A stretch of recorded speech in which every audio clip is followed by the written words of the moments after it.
I'm excited to see where web design and development goes for Blue Vineyard. There's a lot of things on the horizon. One of the other maybe smaller aspects of Blue Vineyard is in podcasting. It's kind of what we're doing right now. Sort Yeah. of we believe in it. Yes, Tell me clearly. a little bit about Blue Vineyard podcasting, and who's that for?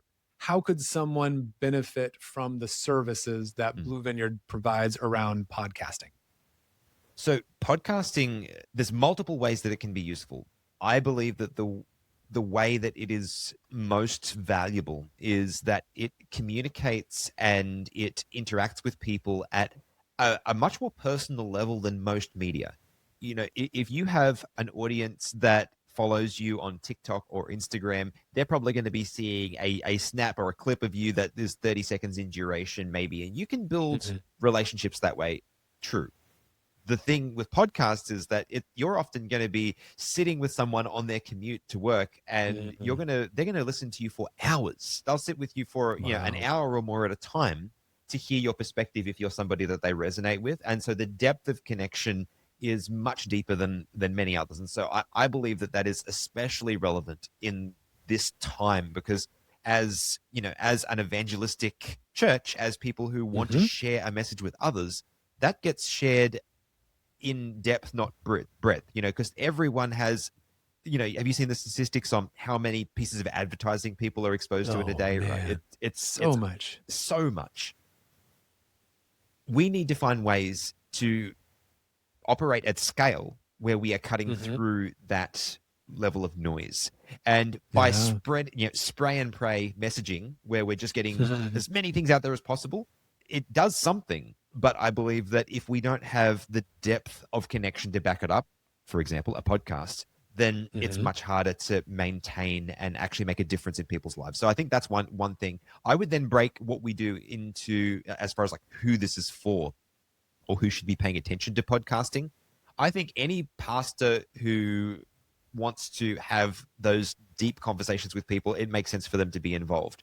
But I think the opportunity right now has changed over the last 5 years, because I actually, in our last episode with Khan, we talked a bit more in more depth about this. But when podcasting first came, all the people that were on podcasts were the people who were the early adopters. There was no big podcast networks. There was no people that had unlimited budgets. It was just, a guy and a mic. And there was a lot of those, and so they amassed their own little audiences. I released a podcast, like I started my first podcast in 2016. So I was closer to the early days of podcasting, and that's still how it felt.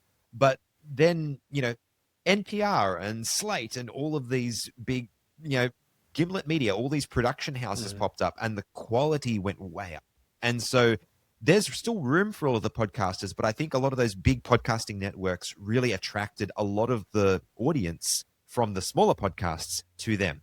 I think if we're going to build the kind of audiences that we want to build in podcasting, you need to have some quality. You need to have something that's different about what you do compared to what everybody else does. And so a part of what we do is we help people find that. So if there is a conference or a university or a union or, like a nonprofit organization in the church, and they're looking to build these opportunities for depth of connection, then we help them to sit down and go, okay, how can we create a show that is going to achieve that will cut through the noise? So we've been doing an engagement at the moment with the Geoscience Research Institute for the Creation Sabbath initiative, and we've been like ideating around how we can communicate their message in this way. And that's been a great experience to be able to work with them and build that. But that's a great example of the kinds of things that I think we're uniquely positioned to be able to help with.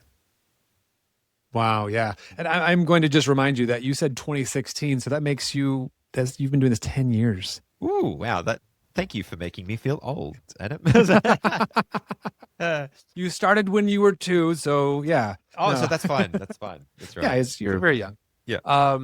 Yeah, I'd love to hear a little bit more about the Creation Sabbath. That sounds like a really interesting project. What are you most excited about with Creation Sabbath?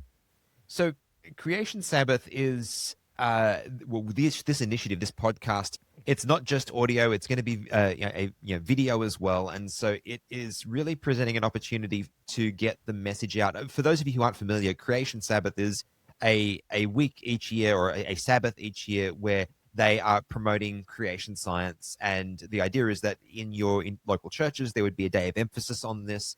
And historically, they've released social media content to be able to interact with people around it. And they came to us to talk about doing a podcast to really, as I said before, develop that depth in their community. And so they can sit down and have a long form conversation with the professors that are doing this cutting edge research that is supporting the idea of creation, that is supporting the idea of the historicity of the Bible, and to be able to showcase that in a really positive way. And so we're helping them to, number one, plan the episode. Number two, we're coaching them in what needs to happen to record the episodes. Number three, they give us the content.